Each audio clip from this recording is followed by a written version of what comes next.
கோலாலம்பூர்லேருந்து Genting islands எப்படி போகலான்றதை இந்த வீடியோவில் பார்க்கலாம். Easiest and cheapest option bus தான்.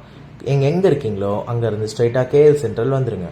கேஎல் சென்ட்ரல்லேருந்து பஸ் புக் பண்ணிங்கன்னா ஒரு 1 hour ட்ராவல் ஜேர்னியில் நீங்கள் கென்டிங் ஐலாண்ட்ஸ் போயிடலாம். நீங்கள் எய்தர் கேஎல் சென்ட்ரல் வந்து டிக்கெட்ஸ் வாங்கிக்கலாம், அப்படி இல்லைனா நீங்கள் ஆன்லைன்லேயே டிக்கெட்ஸ் பர்ச்சேஸ் பண்ணிக்கலாம்.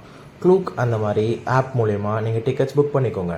ஒன்ஸ் நீங்கள் டிக்கெட்ஸ் புக் பண்ணும்போதே கேஎல் சென்ட்ரல்லேருந்து கென்டிங் ஐலாண்ட்ஸ் போகிறதுக்கும் கென்டிங் ஐலாண்ட்ஸ் கீழே இருந்து மேலே போகிறதுக்கும் கேபிள் காருக்கும் சேர்த்து புக் பண்ணிக்கோங்க.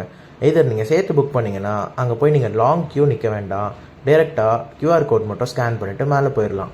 அப்படி இல்லைனா நீங்கள் தனியாக அங்கே போய் கூட டிக்கெட்ஸ் வாங்கிக்கலாம் கேபிள் காரில் போகிறதுக்கு.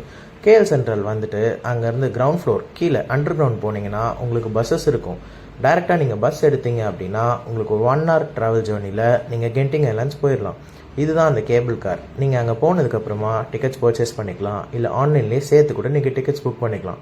ஒன்ஸ் அங்கே கீழே இருந்து மேலே போகிறதுக்கு அரௌண்ட் 15 minutes ட்ராவல் ஜேர்னி ஆகும். போகிற வழியில் வியூஸ் எல்லாமே அமேசிங்காக இருக்கும், பார்க்குறதுக்கும் கிளைமேட்டுமே நல்லாயிருக்கும்.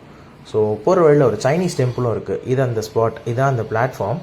இங்கே நீங்கள் இறங்கி சைனீஸ் டெம்பிள் போயிட்டு வந்து மறுபடியும் அடுத்த கேபிள் காரில் ஏறி கூட நீங்கள் மேலே கென்டிங் ஐலாண்ட்ஸ் போகலாம். அடுத்த வீடியோவில் கென்டிங் ஐலாண்ட்ஸில் என்னெல்லாம் இருக்குது என்னெல்லாம் பார்க்கலான்னு சொல்கிறேன். தேங்க்யூ.